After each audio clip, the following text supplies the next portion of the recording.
Hi and welcome back to BookTube with Amy. God, that feels weird to say. So this is my first wrap up on the channel without Simon being involved. He has officially hung the bonnet up. He just felt like it was the right time and the right decision for him. However, I personally consume a lot of BookTube. I did before we started the BookTube channel, so it was something that I've been involved in. So I've sort of forgot the bug a wee bit, so I'm going to continue and I'll just do my mid-month wrap-ups, my end-of-month wrap-ups.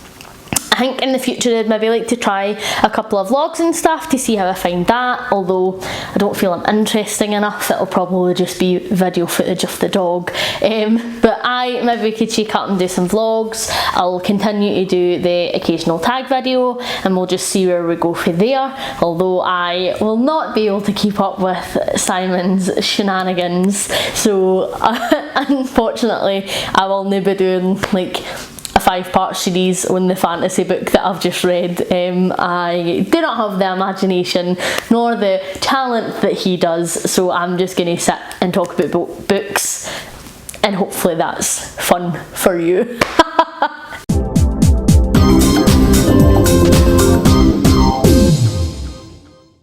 So first up on my NetGalley binge that I've been on for months, I read Survive the Night by Riley Sager, and this is actually out now.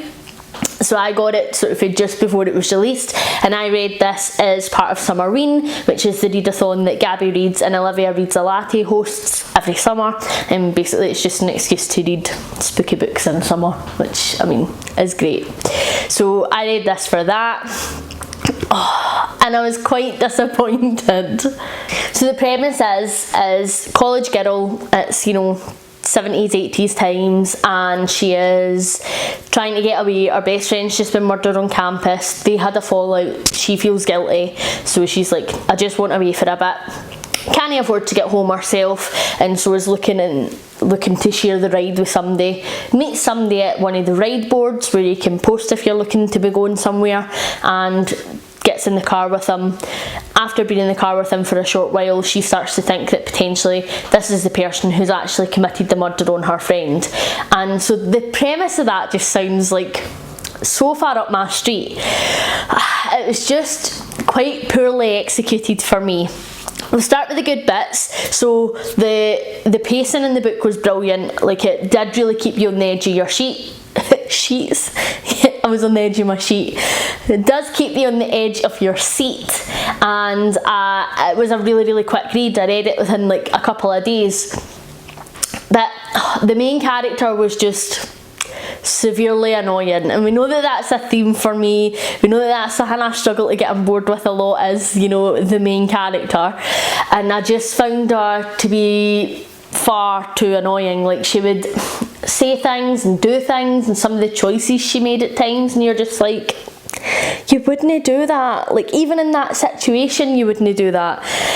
And I felt like I was comparing it so much to Final Girls Support Group by Grady Hendrix, because I just read that at the end of the last month, and I think I went for that. In fact, I went straight on for Final Girls Support Group onto this, and maybe that was a misstep for me, because Grady Hendrix had managed to theme so many amazing wee references in, and I felt like in Survive the Night, Riley Sager was sort of trying to do the same, but it wasn't well executed. Like, they kept talking about what music was on and mentioning loads of different films, but it didn't come off as really like cool and geeky to me. Like, I wasn't like, oh my god, I'm loving this. It came off as like trying so hard to be cool, and so it made me a bit cringe. I was just like, oh no. It just wasn't my cup of tea. And then it was, like I say, it was an easy wee read, so I was like, right, fair enough, it's no been my favourite, it has been quite cringy, it has been annoying, but like, it's been a quick, easy enough read, so maybe it'll be like a 2-star or something. But then the ending was just ridiculous to me. I felt like I love an unreliable narrator, but this took the unreliable narrator too far. I didn't agree with the relationship. I did not ship it. I didn't like that it was almost just a bit of a cop-out. I felt like the ending. It felt like they didn't know how to end the novel, and so they were just like, blah, here we go. I'm trying not to spoil it, but if you've read it, then you know what I mean. Like, I just felt like it was such a cop-out. I really didn't enjoy it. And also, like, in this book, the main character, she struggles to differentiate between what's real life and what she calls the movies in her head. So she realises that she disassociates almost, and when something is happening to her, instead of just seeing what is happening, it's like dramatised, and it adds music, and it makes it like into a movie scene in her head. And they made a big point at the beginning of the book about her deciding to come off of our mental health medication. And can I tell you that that is a bugbear for me in a book?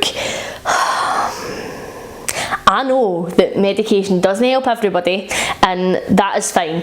I just feel like to make a character come off of their mental health medication in order to further a plot and to make them disassociate more and lean more into that mental health side of things, like, it should never be done as just something interesting, because where we are in society just now, like, I think everybody struggles with their mental health, and especially just being through Rona. Like, we've all been locked down for like over a year, you know, people are struggling, and I just felt like it was really shitty to put that in to almost just further the plot, to basically be like, oh aye, like, she suffers from mental health, that's not the important bit. The important bit is she's off her meds now, and now, like, this disassociating thing that is happening is even worse. And I just didn't enjoy that. I just feel like you need to be a wee bit more responsible when you're talking about these topics, and I just hate when they use like a mental health problem as a way to push a plot line. So I really didn't enjoy that, and that did put me off a bit. Like, I just felt like it was done quite irresponsibly, and like, I just didn't like it.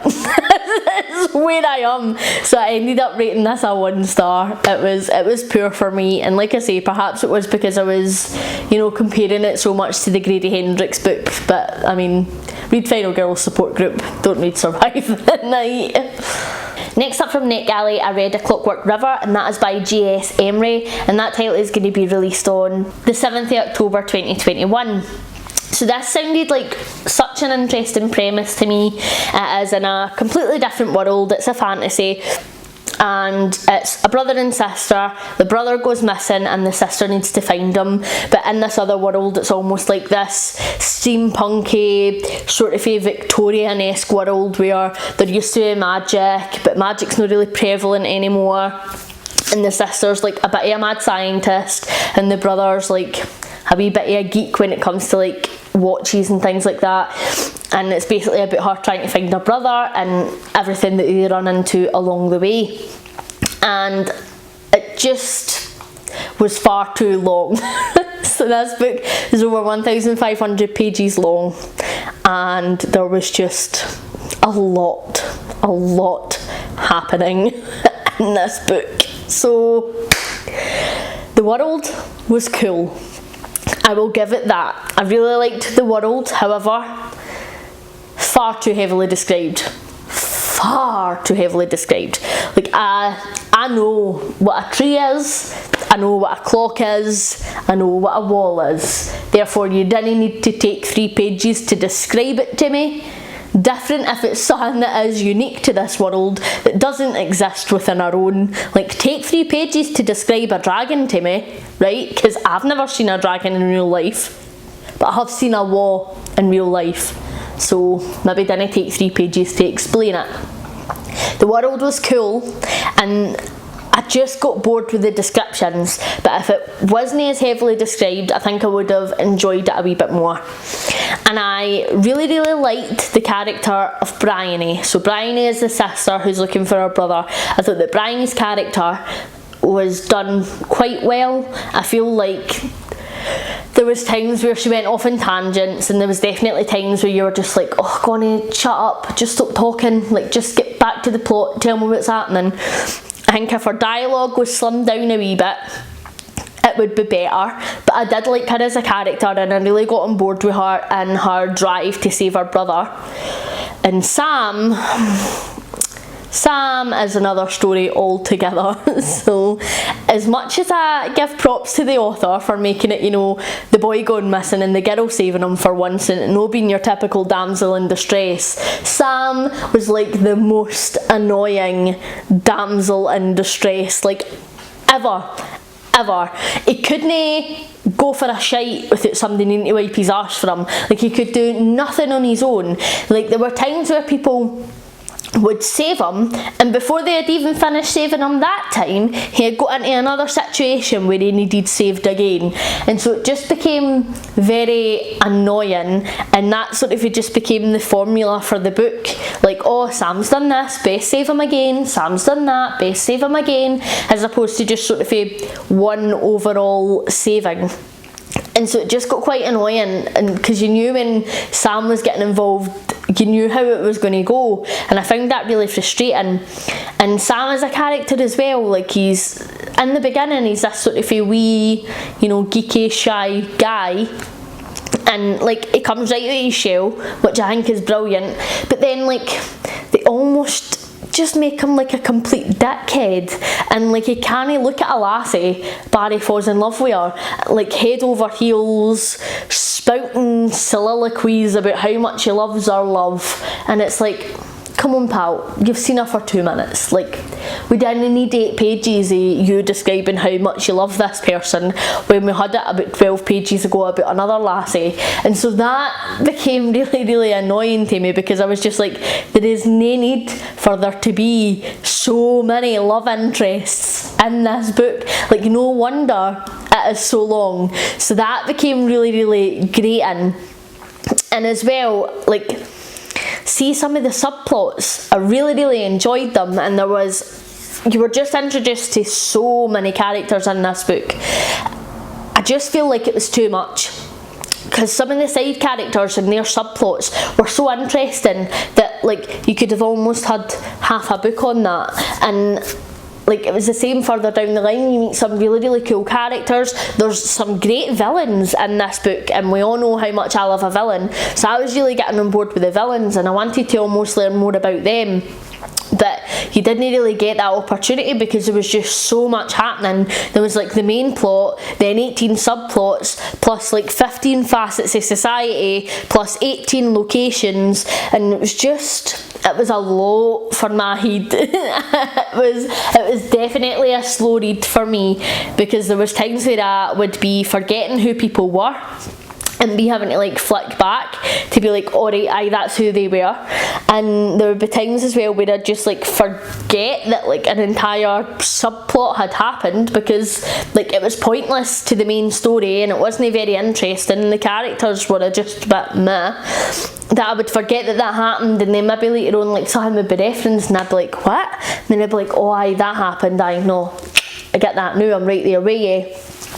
There was just too much going on, and I feel if this book had been split up even into 2 books, like if we had maybe the first book be about the sort of the main rescue and like a couple of the wee subplots with some of the side characters, and then we could have had like a second book in that world with just like more of the subplots and getting to know like the other characters and other bits of society. I feel like that would have went down a lot better, and maybe it would have been a wee bit easier to enjoy and easier to consume as a reader. It was just too much for me. I didn't have a good time. And I mean, why are we reading books if we aren't having fun with them? Surely that's the point of a book. I know people like to learn through books, right, but I'm all about the fun. So like, I mean, I read mainly fantasy. I'm not going to learn that much unless it's about like dragons and fairies and shit like that, and I'm fine with learning about that, but like, I read for fun, and I did not have fun with this book, so it was quite disappointing, and I rated that a 1 star as well. However, if you are into, you know, big chonker books and you like be having 1500 characters thrown at you, then like, maybe it's for you and you'll enjoy it. Just for me personally, it was a lot.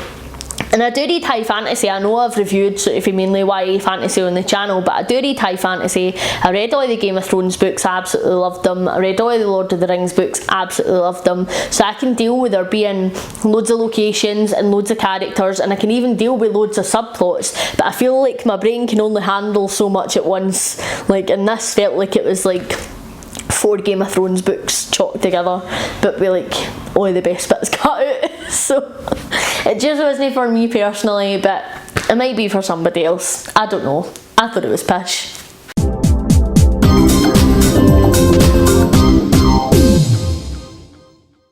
So then one of the first books that I picked up this month was The Final Empire by Brandon Sanderson, and this is the first Mistborn book. So I've had this for maybe 2 years now. This is another one that me and Simon had picked up when we were charity book shopping, and I was like, that sounds so far up my street, it needs to be on my shelves. And I've just never got around to it. And then Ben from Overly Average Ben, he made this big video about how phenomenal Mistborn is basically, and gave me like the buzz to read it. So I was like, right, okay, it is time. Let's get to the Brando Sando, and you know, we could love it, we could love it. So I'm not going to dive too much into the plot about Mistborn because it's been about for years and it's certainly done the rounds on BookTube. So if you want to know the plot, I'm sure you could check out somebody else's video to decide whether or not you want to read it. I'm just going to give you my opinions on it. And they are going to be mighty unpopular, can I tell you, because this book is beloved by so many and I did not love it. So the world, brilliant. It was in-depth enough that I was immersed, but it wasn't so descriptive to the point where I was like, this is a bit dull. So I love the world that Brandon Sanderson built. I really liked the characters. I loved our main characters. I really loved Kelsior and I really loved Vin. And for me to love, you know, a female MC in a fantasy book is rare. So I was like, yes, like, oh my god, this is going to be epic. She isn't overly annoying. She's no making like terrible decisions based on her womanly emotions, because that grinds my gears. I was on board with it. I loved the magic system. You know, I love a good magic system. I feel like I've spoken about this in the past few videos quite heavily now, but the magic system in it was so cool, and I was enjoying learning more about it.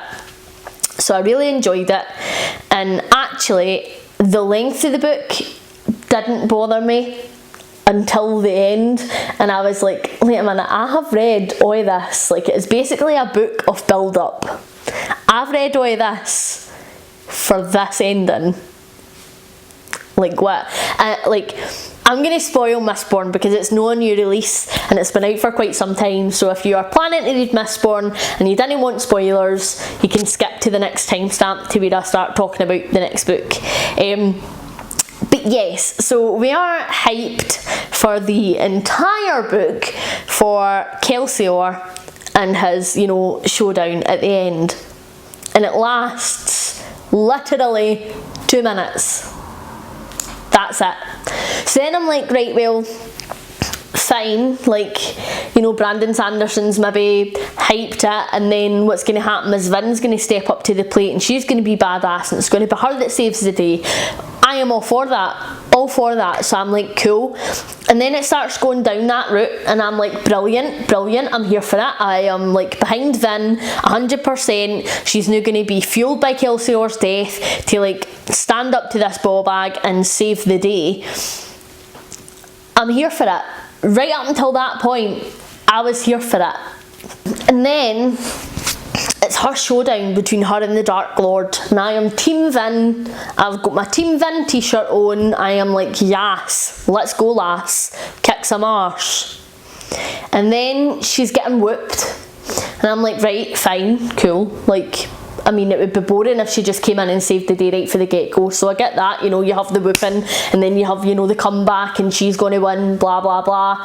And then she's still getting whooped, and so you're like, right, okay, well, I mean, I think she's probably still going to win because it's fantasy and the good guy wins, so like fine.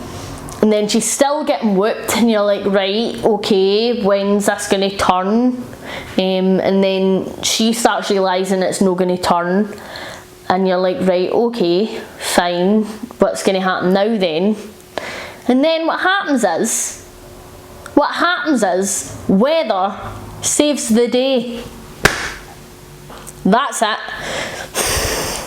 Now, I appreciate this series is called Mistborn, and so the mists are magical and mythical and brilliant, and we find out a wee bit about them throughout the book, right? Obviously, Kelsior and Vin are Mistborns, and so they are like able to go out in the mist and stuff, whereas other people aren't. Fine, right?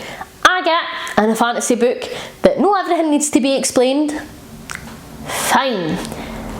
But what happens is the Dark Lord has these bracelets on, right, that stops Vin's powers from taking effect on him. And the mists come in and just go clip and steal his bracelets so that she can kill him. Legitimately, a book, a build-up for weather to save the day. I was fuming. I was absolutely fuming, and I'm fine with things like that happening. Like, I read fantasy, so like if something magical comes to save the day, fine, like I am on board with it, but just explain to me why and how that happened, right? Tell me.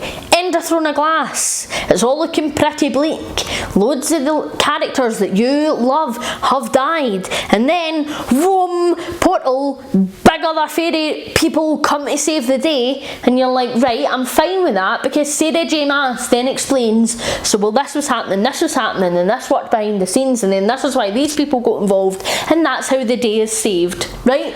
That's all I want. If you're going to have something magical come to save the day, just explain it to me. Then I just go, oh, and then weather happened. Fuming. Absolutely fuming.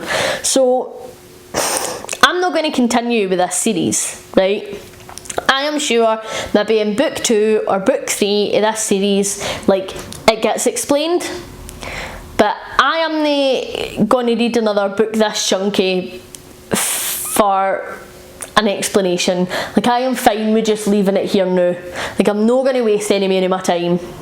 And the book made me feel slumpy as I was going through it, because there was just so much in the book that I felt didn't need to be there. Like, there was this whole political intrigue plot that was happening within, and like, as much as it was enjoyable, I'm not saying it wasn't enjoyable, because it was, I just felt like, can we get back to the main story now, please, guys? Like, because that's what I'm interested in. Like, or can we get back to like showing me Mary the really cool magic system, because that's what I'm interested in. Like, I'm less interested in the he said, she said side of things. Like, give me the magic. So I'm not doing it, I'm not putting myself through it. It made me slumpy as I was reading it. It took me about like the full 3 weeks to read it, because I just kept picking up and being like, no. And I'm so disappointed, because it's been so highly recommended by so many people, but I did not love it. Magic was great, characters were great, but let's not pretend like we didn't just read an entire bookie build-up for an element to come and save the day. Like, it's disappointing. It'd be like reading an entire book about a dragon, and the dragon's killing everybody and ruining the kingdom, and then like you've got 2 warriors, and the main warrior's training the secondary warrior to come and save the day, and then like one of them dies, and then the second warrior's like, I'm going to kill the dragon, but the dragon doesn't die, but then it rains, so the dragon dies. Dull, innit? So I was really disappointed. So it got a 2-star for me. Got a 2-star because I really did enjoy the characters and the magic system. But I was really disappointed, and I'll not continue the series, and it would definitely put me off picking up another Brandon Sanderson in the future. I think that I'd go into it a wee bit wary, because it's just not for me. I was really disappointed. Next, I read Misery by Stephen King, and I did this as a buddy read with Ange from Angie's Book Chatter, and also included this as my horror pick for Summerween. So this was a reread for me. I've read Misery before. Simon hadn't read it, so we decided that the three of us were going to read it together. It was fantastic. I had a great time. I think that Annie Wilkes, I know you're supposed to hate her, but I love her to bits. I think she is such a great character and an amazing villain. It's just a fantastic book. I'm not going to talk about it too much because me and Ange are going to do a wee video on it together, but it was fantastic. It was a 5-star for me. It was a 5-star the first time I read it. It's retained its 5-star status. God, I'm trying to say that really fast. It was brilliant and I thoroughly enjoyed it. Next up, I read Uprooted by Naomi Novik.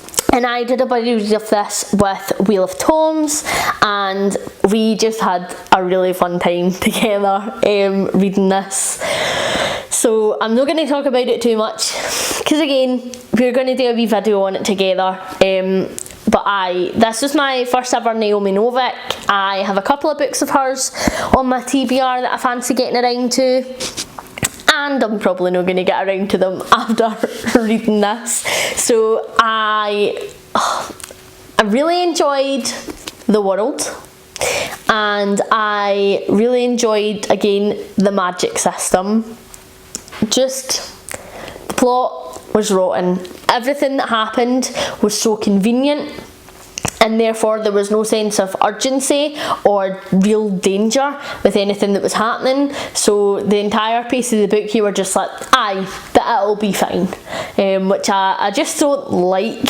So a bit of a disappointing read for me, but I will go into it in more detail when we do our video together.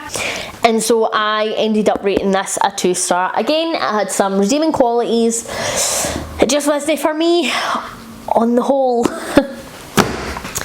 And then lastly, me and Simon read Pride and Prejudice, and that's by Jane Austen.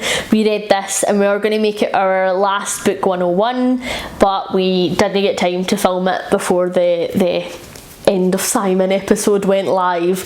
But just to put it out there into the internet, right, Simon thoroughly enjoyed this. That's all I'm saying. So like, it definitely wouldn't have went into book 101. So I think that if anything has been proved for our book 101 series, is that Simon actually does like a classic, even though he likes to think that they're all rubbish and dull and boring, is actually he quite likes them, because I won more often than not. But I've read Pride and Prejudice before. I absolutely loved it. It was Simon's first time, and it was almost cool to sort of experience that with him, because I think when you see Jane Austen, like, you'll get a couple of reactions. People will either have read her and be like, oh aye, cracking, or they'll be like, oh, like, it's all romance, it's all dull, it was written like a million years ago, ugh, no for me. But I was saying to him, like, before we read it, like, I think that you'll actually really enjoy it. I said, I think that you're going to really love the dynamic between Mr. Bennet and Mrs. Bennet. I think that you'll find them hysterical. Like, I think that you'll find, like, some of Darcyisms hysterical. Like, I think you'll really enjoy it. And as we were reading it, like, he was really surprised at how funny he was finding it. So that was really good to see, and it was cool just to read it with him and experience it with him.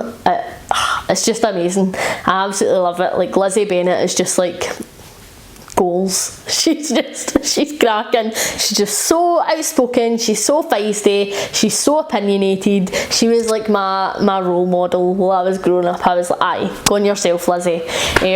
So we really enjoyed it, and we had a fun time together, and I'll definitely be staying out of room 101. Thank you very much. So that was a 5-star for me. And see, to be honest, like, I know the only books I really enjoyed this month were the rereads, but I'm so glad that I had like Misery and Pride and Prejudice in there, because it's been such a slumpy month, because I was just no having fun with a lot of the books that I was picking up, and it was just getting me down a wee bit. So it was nice to have like a wee bit funny romance and a wee bit psychopath Annie Wilkes in there, just to like keep me sane, and oh, it so did. I didn't finish my Summerween books as I had planned to, because The Final Empire just was a bit of a slog for me. That took me a wee bit longer to read than expected, and The Clockwork River was the same. They were both quite chunky books, so they just took me a wee bit longer. So I do have a couple of books left to read that I was originally intending to read as part of Summerween, but Summerween has ended. I'm still going to read them because I've started them, and I'll talk about them in my next wrap up.